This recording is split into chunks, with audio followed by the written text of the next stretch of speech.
Captain Kim Ji-woo stared at the main screen of the EDF horizon. The display showed something that should not exist. "Run the scan again," she ordered, her voice calm despite the tension in the room. Lieutenant Lee Sung-ho tapped at his console.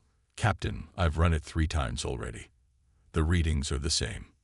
The bridge fell silent. Through the large viewport, space looked normal. Stars dotted the blackness, but the sensors told a different story. Something was out there, something impossible. "Put it on the main screen," Captain Kim said. The image shifted. At first glance, it appeared to be just another section of empty space. Then the sensors highlighted an object. It was hard to focus on. The outlines seemed to shift and blur, as if it couldn't decide what shape it wanted to be. "What am I looking at, Lieutenant?" Kim asked. "Unknown, Captain. It's approximately the size of a destroyer." But Lee paused, checking his readings again. "But it's breaking every law of physics we know." Captain Kim stood from her chair and moved closer to the screen. She had commanded the horizon for 7 years. Before that, she had served on 3 other ships during the Outer Rim conflicts. She had seen strange things in space, but nothing like this. "Get Dr. Park up here," she said. "Now." Dr. Park Do-hyun was not what most people expected from Earth's leading physicist. He was young, only 34, with a smile that made him look even younger. But his mind worked in ways that even other scientists struggled to understand. He entered the bridge in rumpled clothes, eyes immediately drawn to the main screen. "Oh," he said softly. "Oh, that's interesting." "Interesting?" Captain Kim asked. "Can you tell us what it is?" Dr. Park moved closer to the screen, eyes wide with wonder. "Captain, do you know about quantum superposition?" "Pretend I don't," she replied. "It's when a particle exists in multiple states at once, like being in 2 places at the same time." Park pointed at the shifting object. "This thing is doing that, but on a massive scale.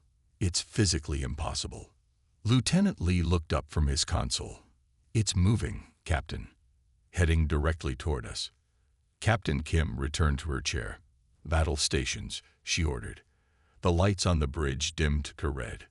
"Captain," Lee said, "I don't think it's a threat. It's moving very slowly." Kim nodded.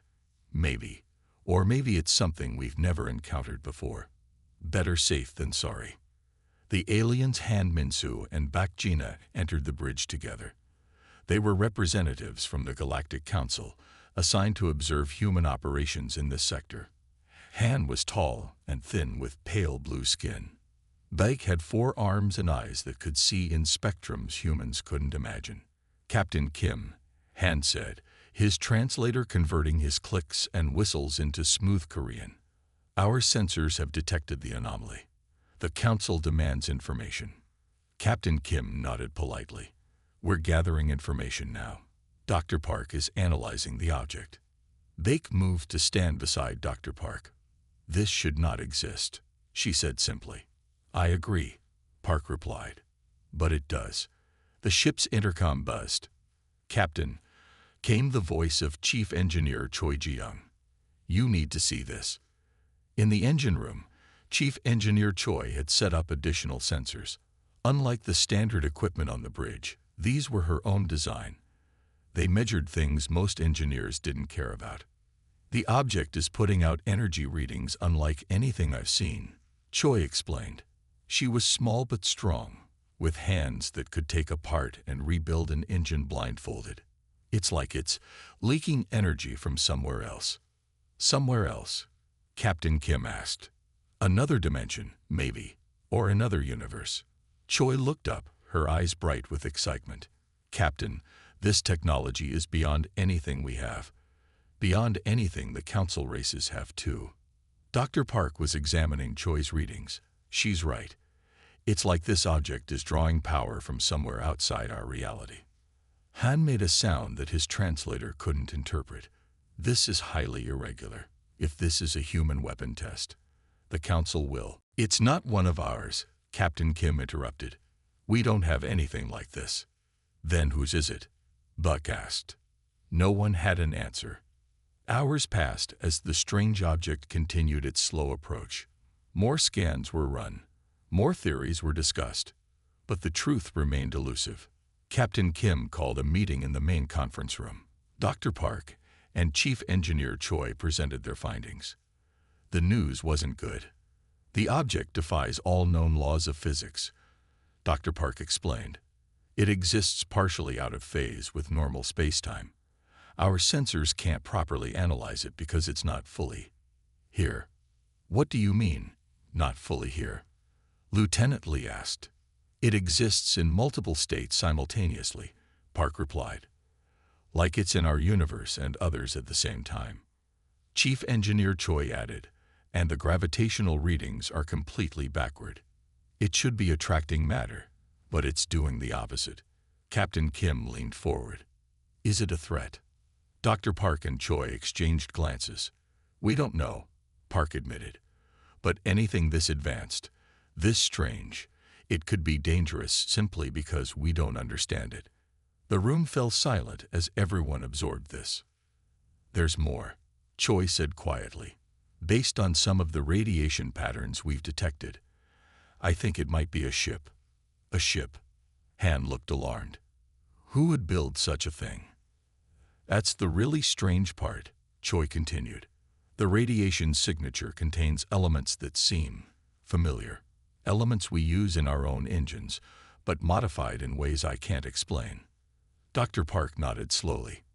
I've been analyzing those same patterns. And I think, he hesitated, I think it might be human technology. The statement hung in the air, impossible but undeniable. That's not possible, Captain Kim said firmly. We don't have this technology. No, Park agreed. We don't. Not yet. The object, the ship, if Choi was right, was now close enough to see with the naked eye through the viewport. It shimmered like a mirage in a desert, never quite settling into a fixed shape. It's beautiful, Lieutenant Lee whispered. And it was, in a disturbing way. The hull, if you could call it that, seemed to be made of something that absorbed light rather than reflected it. It was black, but not the black of space or paint. It was the black of an absence, a void where something should be but wasn't. Suddenly, the ship blinked. One moment it was there, the next it was gone. Then it reappeared, but slightly different. The shape had changed. What just happened? Captain Kim demanded. It's cycling, Dr. Park said, excitement making his voice tremble. Cycling through different versions of itself, different possibilities. How is that possible? Buck asked. It's not, Park replied. Not with any technology we know. The ship blinked again, and again.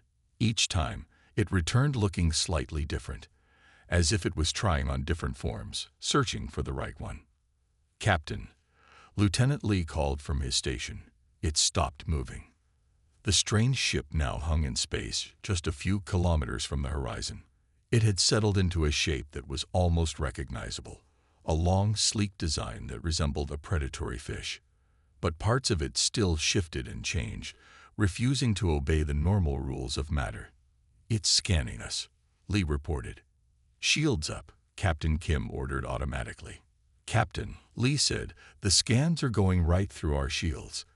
It's like they're not even there. Han moved to Captain Kim's side. We should retreat, he said. The council would advise extreme caution. Kim nodded slowly. Lieutenant, prepare to. Wait, Dr. Park interrupted. He was staring at a small screen, his face pale.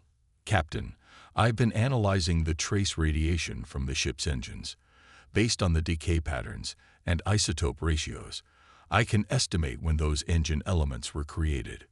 And, Kim asked. They haven't been created yet, Park said softly. The materials in that ship won't exist for at least 200 years. The bridge fell silent. Are you saying? Captain Kim began. It's from the future, Park confirmed. Our future, human future. As if responding to Park's words, the ship suddenly emitted a pulse of energy. It wasn't a weapon, but rather a signal, complex patterns of light and radiation that the Horizon's computers struggled to interpret. "It's trying to communicate," Lieutenant Lee said. The pulse came again, stronger this time. The ship's computers beeped as they began to decode the message. "Put it on the main screen," Captain Kim ordered. The screen flickered, then displayed a simple message in Korean. *DANGER KILOMETers. The void AP row HHs. Help US.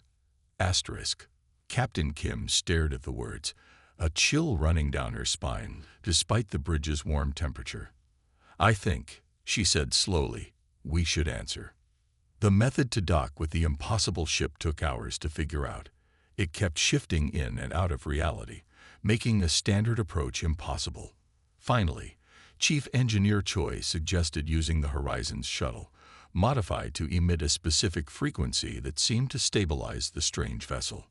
Captain Kim assembled a team. Herself, Dr. Park, Chief Engineer Choi, and Lieutenant Lee. The alien representatives Han and Baek insisted on coming as well. "The Council must witness this," Han said firmly. The shuttle journey was tense. As they approached the impossible ship, reality itself seemed to warp around them. Stars appeared to move in ways they shouldn't. Light bent at impossible angles. "The physics near the ship are flexible," Dr. Park explained, though he looked as disturbed as everyone else. When they finally docked, the airlock sealed with a hiss that sounded almost normal. Almost. "Atmosphere is breathable," Lieutenant Lee reported, checking his scanner. "Temperature normal. But there's something else. Readings I can't identify." "We proceed with caution," Captain Kim said, checking her sidearm. "Stay together. Touch nothing unless I say so." The airlock opened, revealing a corridor that seemed to stretch forever in both directions. "That's not possible," Beck whispered. "The ship isn't large enough to contain this." "I think," Dr. Park said as they stepped inside, "that we've left normal space behind. The rules are different here."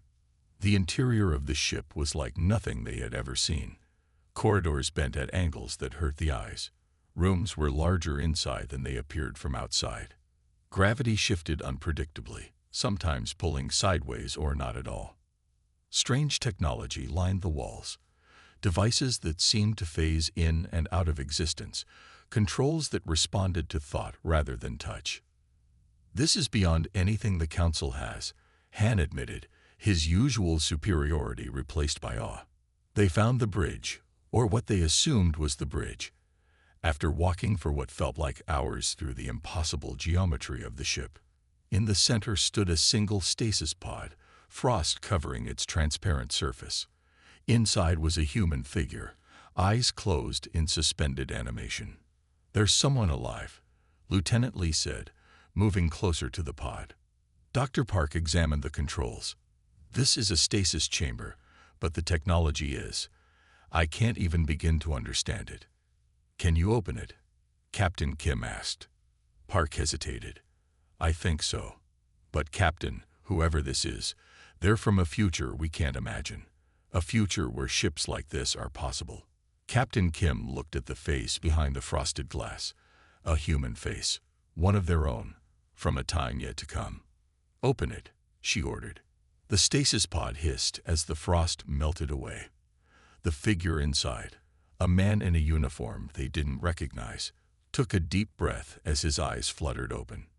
"Who are you?" Captain Kim asked. The man looked at them, his eyes focusing slowly. When he spoke, his Korean had a strange accent, but was understandable. "Commander Kang Hyunwoo," he said, "Temporal Defense Force." He looked around, taking in their faces, their uniforms, the alien representatives. "What year is this?" he asked. 2287, Captain Kim answered. Commander Kang closed his eyes briefly, as if in pain. "Then there's still time," he whispered, "but not much." "Time for what?" Dr. Park asked. "To prepare," Kang said, his eyes now fully alert. "The void is coming, and if we don't stop it, everything ends. Not just humanity, Everything. The message they had received now made terrible sense. Asterisk danger comes. The void approaches. Help us. Asterisk. Captain Kim felt the weight of the future pressing down on her. What is the void? She asked. The end of all things, Kang replied.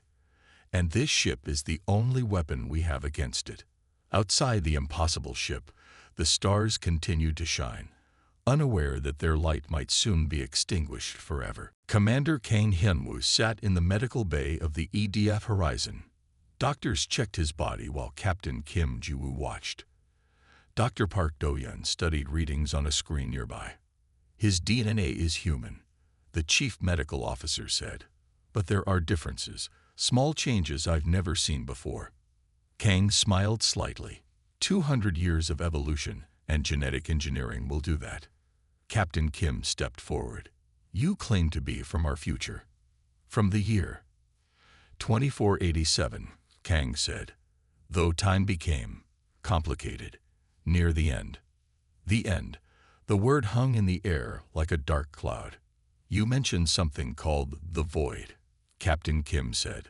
What exactly is it? Kang's face darkened. Not what. Who? They are beings from the dying days of the universe. They evolved in darkness, feeding on the last light of dying stars. Somehow, they found a way to travel back to younger times, to feed on civilizations at their peak. Dr. Park looked up from his screen. That's impossible. Time doesn't work that way. Time works, however, the laws of physics say it works, Kang replied. And the void learned to rewrite those laws. Han Min-soo and Bak Jina stood in the corner of the medical bay. The alien representatives had been silent until now. This is dangerous talk, Han said. Changing the laws of physics is forbidden by the Galactic Council. Kang looked at the aliens with surprise.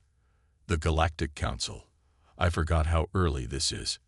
In my time, the Council is long gone. The void took them first.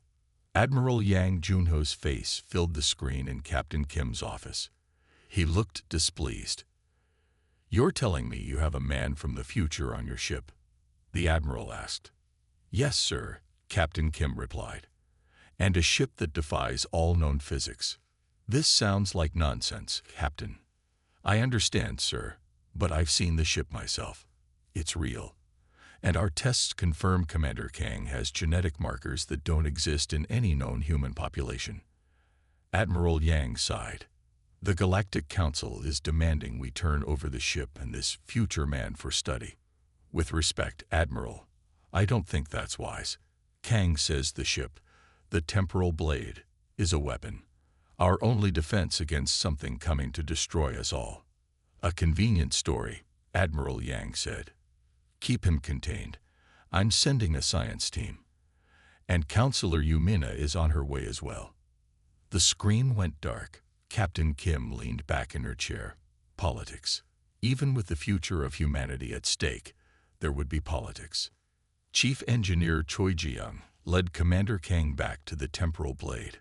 They were followed by Lieutenant Lee Sung-go and a team of security officers.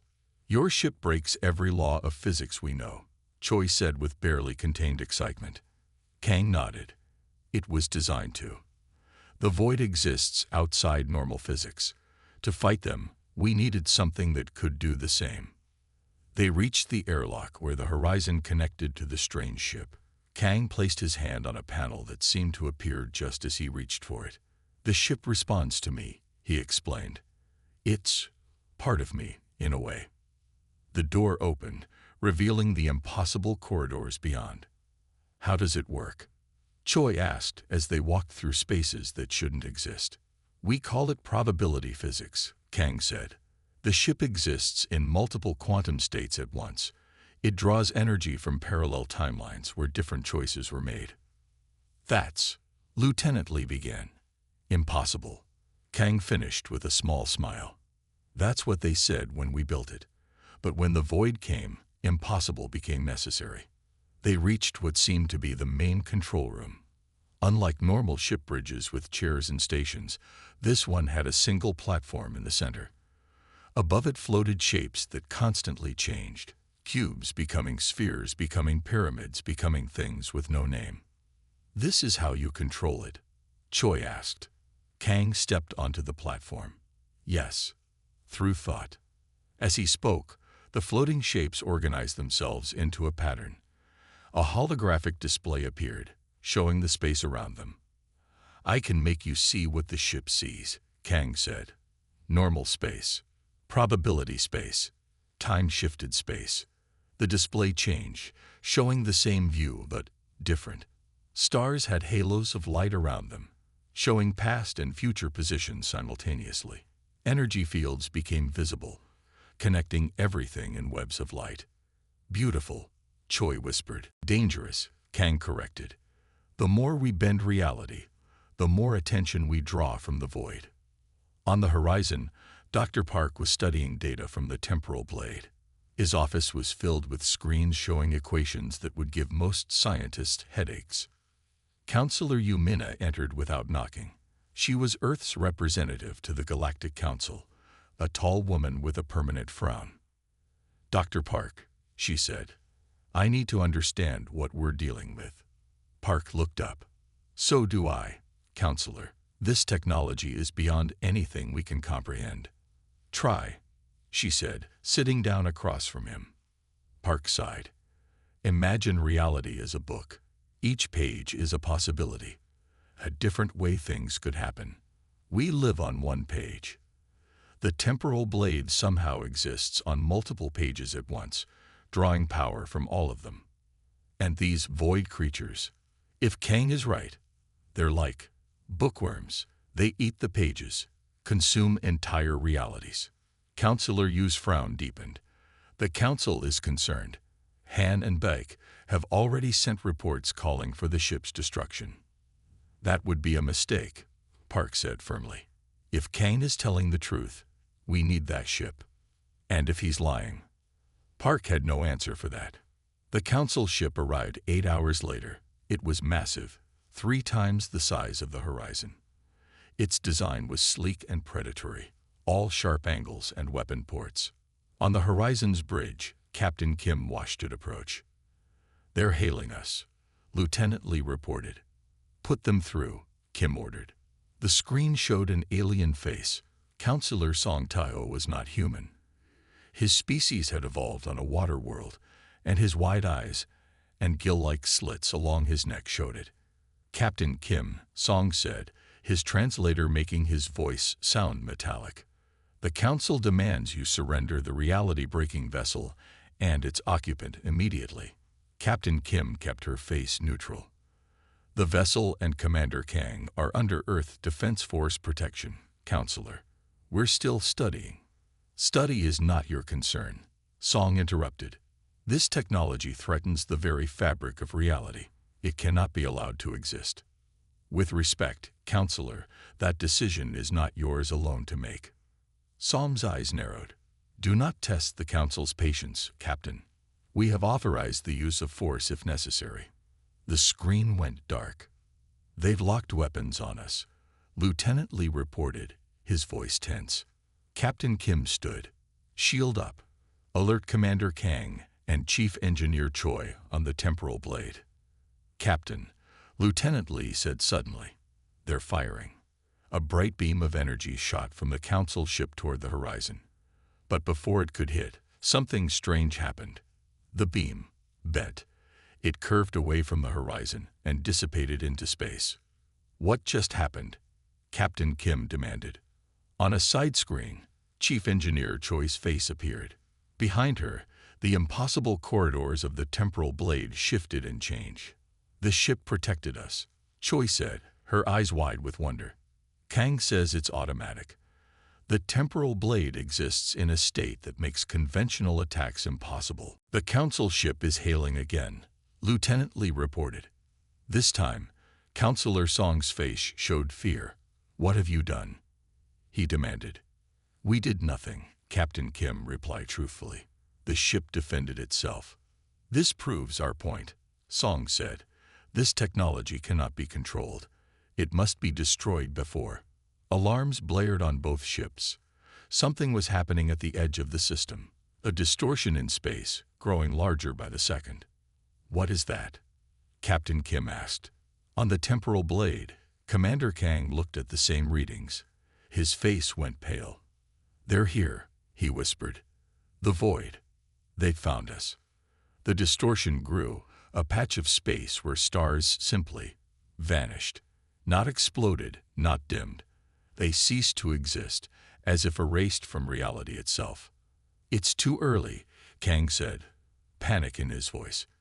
"In my timeline, they didn't arrive until 2472. Something's changed." On the horizon, Dr. Park watched the readings with growing horror. "The laws of physics are breaking down in that region," he reported. "It's as if reality itself is being unmade." Captain Kim stood at the viewport, watching as the darkness spread. "Can we fight it?" she asked. "Not with conventional weapons," Dr. Park replied. "But maybe with the temporal blade." The council ship was backing away from the growing void. Counselor Song's face reappeared on the screen. "What have you done?" he demanded again. "What is this darkness?" "What Commander Kang warned us about," Captain Kim replied. "The void has found us." Song's face showed disbelief, then fear. "We are leaving this system. You should do the same, Captain." "We can't outrun them," came Kang's voice. He had joined the communication from the temporal blade. "They consume everything eventually. Our only hope is to fight. With one impossible ship." Song scoffed. "Against that." Kang's face was grim but determined. "This ship was built for exactly this purpose. It's humanity's last hope, everyone's last hope." Captain Kim looked from the growing darkness to Kang's face on the screen. A decision had to be made. "How do we fight them, Commander?" she asked. "With their own weapons," Kang replied. "By breaking every law of physics they haven't already broken." The darkness continued to spread. Stars continued to vanish, and aboard the temporal blade, Commander Kang prepared for a battle that would determine the fate of all reality. The void grew larger with each passing hour. It was a perfect darkness that swallowed stars. Ships from across the sector gathered at a safe distance, watching in horror as reality itself was eaten away. On the bridge of the EDF horizon, Captain Kim Ji-woo studied the reports. "How fast is it expanding?" she asked. Lieutenant Lee checked his readings. "About 50 kilometers per hour. At this rate, it will reach the nearest colony world in 3 days." Dr. Park Do-hyun entered the bridge, followed by Dr. Jun Min-ho, the ship's xenobiologist. Dr. Jun had been studying Commander Kang's unique physiology. "Captain," Dr. Jun said, "I have findings about Commander Kang you need to see." Captain Kim nodded, and Dr. Jun displayed his results on the main screen. "Commander Kang's DNA shows modifications beyond anything we can do today. His bones are reinforced with carbon nanostructures. His brain has additional neural pathways. And his cells contain tiny machines, nanobots, that repair damage almost instantly. He was designed to pilot the temporal blade," Dr. Park added. "A normal human couldn't handle the stress of existing in multiple realities at once." Captain Kim frowned. "Can we trust him?" "His story checks out," Dr. Park said. "The void is exactly what he described, a phenomenon that consumes reality itself. And the temporal blade's technology matches his explanation of probability physics." The ship's communication system beeped. Chief Engineer Choi Ji-young's face appeared on a side screen. She was still aboard the temporal blade with Commander Kang. "Captain," Choi said, excitement clear in her voice, "Kang is activating more of the ship's systems. You need to see this." On the temporal blade, Commander Kang stood on the central platform. The floating shapes above him moved faster now, forming complex patterns that hurt the eyes to look at.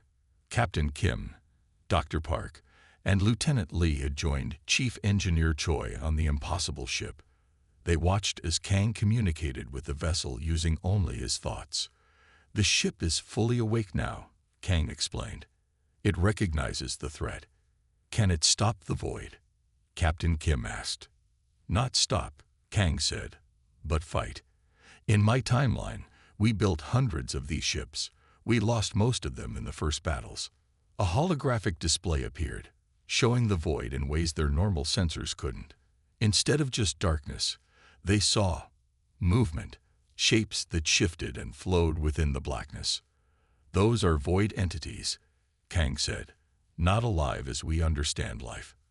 They're more like holes in reality, places where the laws of physics have been consumed. How do we fight them? Lieutenant Lee asked.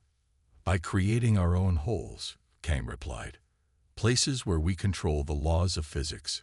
He looked at Captain Kim. I need your permission to engage the temporal blades weapons. Captain Kim hesitated. What will these weapons do? They'll create zones where our physics overcome theirs, areas where the void can't exist. Dr. Park studied the display. You're going to create bubbles of our reality inside theirs. Exactly, Kang nodded. It won't destroy them, but it will push them back. Give us time. Time for what? Captain Kim asked. Kang's eyes were grim. Time to prepare the final solution. Major Im Jinhee arrived on the horizon just as the temporal blade prepared to engage the void. She was from Earth Defense Force Intelligence, tall, stern, and suspicious of everything. I need to speak with this Commander Kang, she told Captain Kim. He's busy saving reality, Captain Kim replied. Even so, they made their way to the temporal blade. Inside, the impossible corridor seemed more stable now, as if the ship had decided on a single configuration. In the control room, Commander Kang was deep in concentration. The floating shapes above him had formed into what looked like a weapon, a spear made of light and mathematics. We're ready, he said without looking up. The ship will create a reality anchor, a zone where our physics are absolute. It should push the void back. Major Im stepped forward. Before you do anything, I have questions. Kang looked up, noticing her for the first time. There's no time. Make time, Major Im insisted. Why did the void follow you here? How do we know you didn't lead them to us? The question hung in the air. Captain Kim realized it had been in the back of her mind too. Kang sighed. I didn't lead them here. At least, not intentionally. But the temporal blade creates ripples in reality. They can sense those ripples. So your ship brought them, Major Im said accusingly. Maybe, Kang admitted. Or maybe they were already on their way, and the ship just got their attention sooner. It doesn't matter now. They're here, and we need to fight. Captain Kim stepped between them. Do it, Commander. Engage the weapon. Kang nodded and turned back to the controls. The spear of light grew brighter, then shot outward from the ship. On the display, they watched it streak toward the void. When it hit, reality itself seemed to twist. The darkness of the void buckled and recoiled. A bubble of normal space appeared within it, stars visible again where moments before there had been nothing. It's working, Dr. Park said, watching the readings. But the victory was short-lived. The void entities swarmed around the bubble, pressing against it. The bubble began to shrink. They're fighting back, Kang said, his face tense with concentration. The ship is maintaining the reality anchor, but it's taking immense energy. How long can it last? Captain Kim asked. Minutes, Kang replied. Maybe an hour, not long enough. Major Im watched with a mix of awe and suspicion. If this fails, what's your backup plan? Kang's face was grim. There is no backup plan, just this ship and what it can do. On the horizon, more ships arrived. 3 more Council vessels and 5 Earth Defense Force destroyers. Admiral Yang Junho himself came aboard to assess the situation. In the main conference room, Captain Kim briefed the Admiral and Counselor Yu Mina. The temporal blade has created a reality anchor inside the void, she explained. It's holding for now, but Commander Kang says it won't last. Admiral Yang studied the tactical display. Can we attack through this anchor? Hit them with conventional weapons while they're vulnerable? Kang says no, Captain Kim replied. In the anchor zone, our physics supply, but the void entities can still enter it. They'd destroy any ships we send in. So we just watch. Counselor Yu asked, clearly frustrated. Dr. Park, who had joined them from the temporal blade, spoke up. Not exactly. Chief Engineer Choi and I think we've begun to understand some of the ship's technology. We might be able to modify our own weapons to create similar effects. How long would that take? Admiral Yang asked. Weeks, at least, Dr. Park admitted. Maybe months. We don't have months, Counselor Yu said, pointing at the display showing the void's expansion. We barely have days. The room fell silent as the reality of their situation sank in. There is one more option, Captain Kim said finally. Commander Kang mentioned a final solution. He wouldn't explain it fully, but it involves using the temporal blade in a way it wasn't meant to be used. Dangerous? Admiral Yang asked. Almost certainly, Captain Kim replied. The reality anchor collapsed 7 hours after it was created.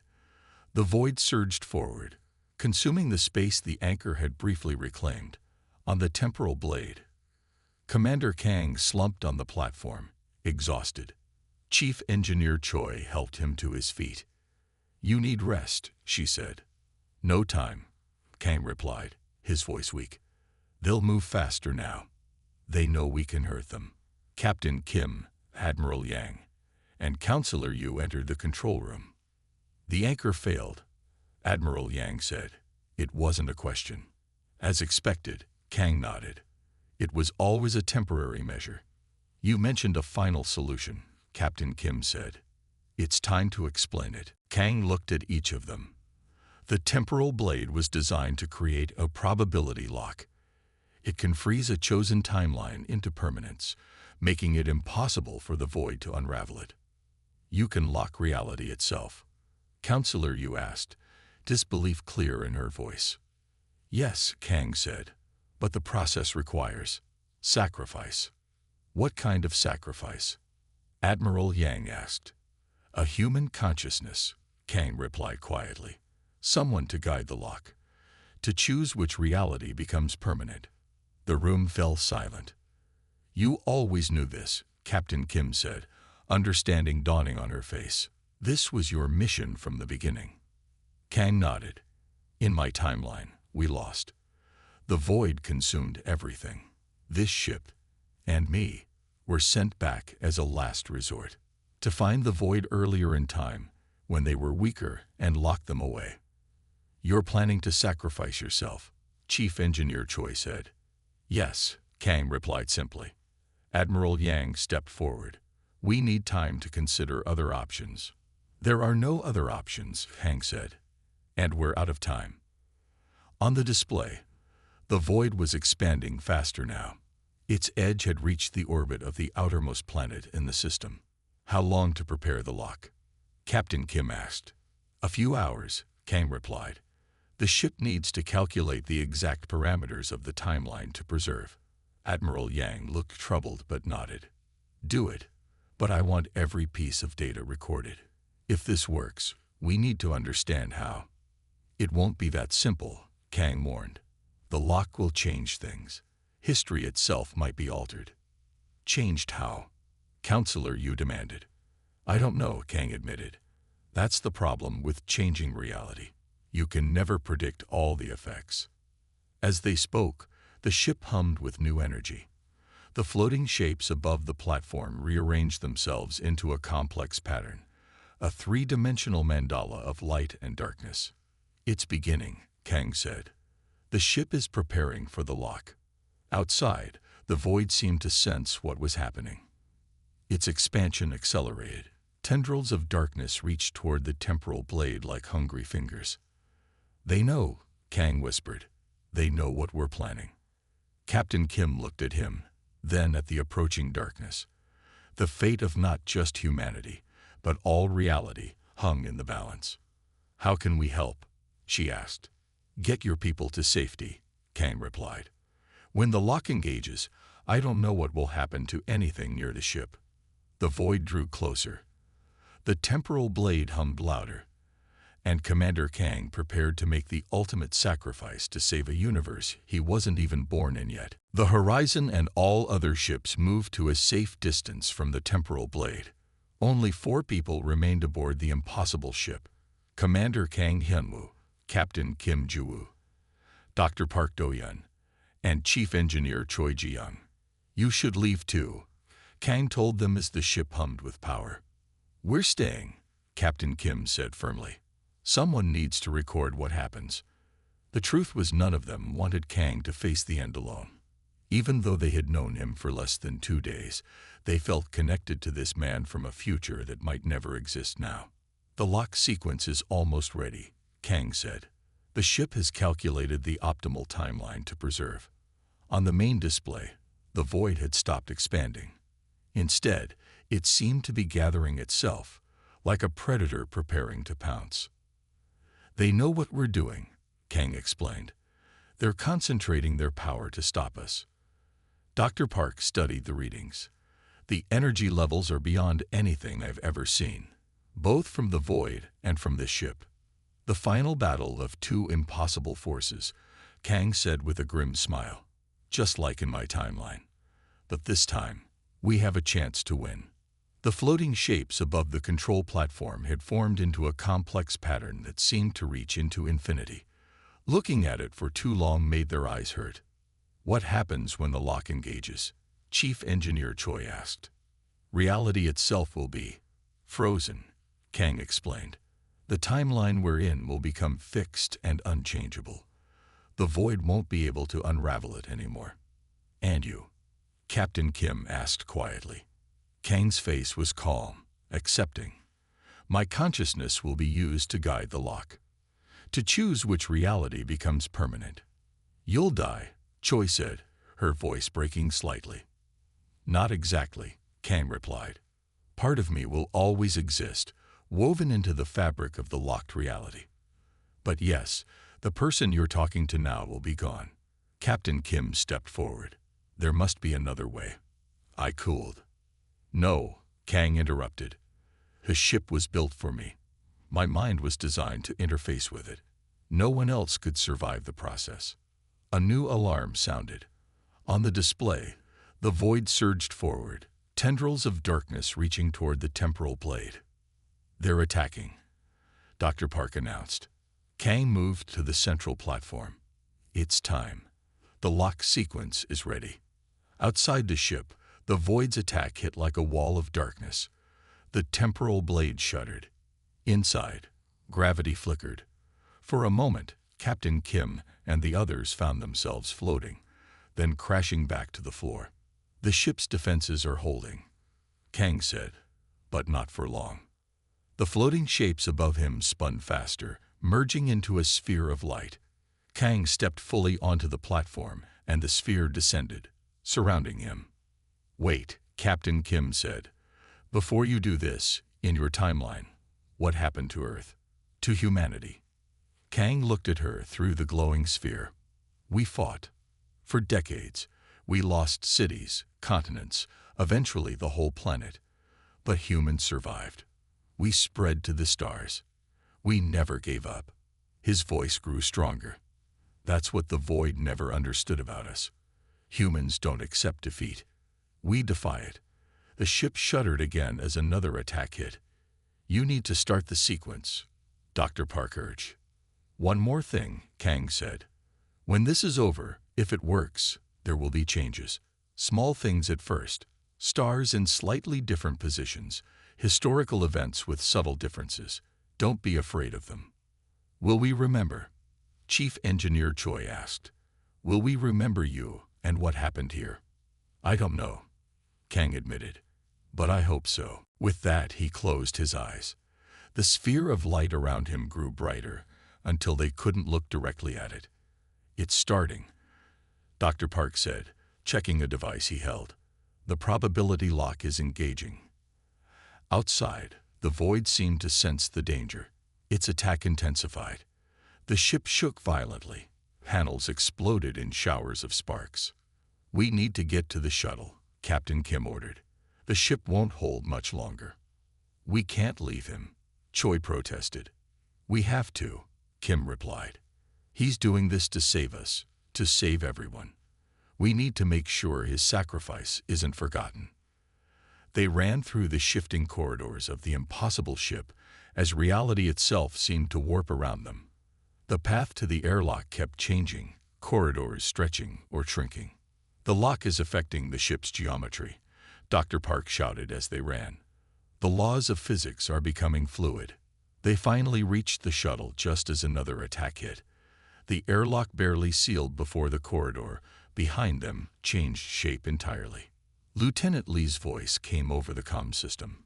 "Captain, are you all right?" "We're on our way back," Captain Kim replied. "Get the horizon ready to move at maximum speed." As the shuttle detached from the temporal blade, they had a clear view of the battle between the impossible ship and the void. It was like nothing they had ever seen. The void was no longer just darkness. It had taken form, a writhing mass of shapes that hurt the mind to look at. And the temporal blade had changed too. It glowed with inner light, its hull shifting between different configurations faster than the eye could follow. "The probability lock is at 50%, Dr. Park reported, watching his device. "Kang is holding the void back." On the main display of the shuttle, they saw Commander Kang.